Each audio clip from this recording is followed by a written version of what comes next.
This is how to replace the tail rotor on Harold the Helicopter by ERTL.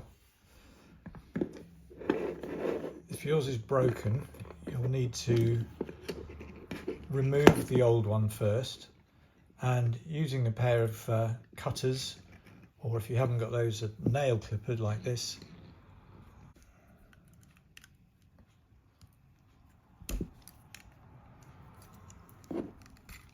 and then remove it.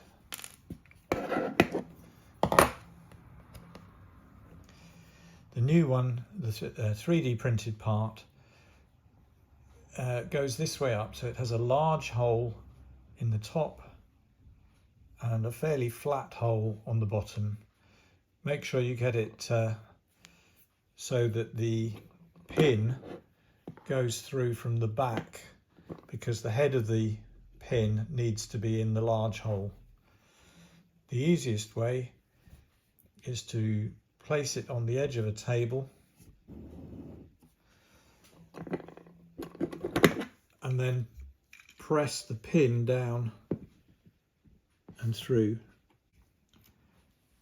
And if you can get one edge of it through, and then with a rolling motion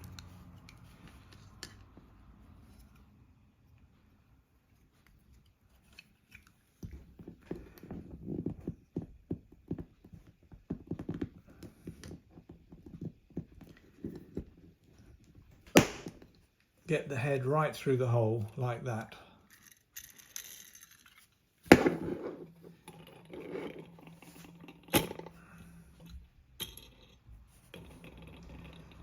It should spin well.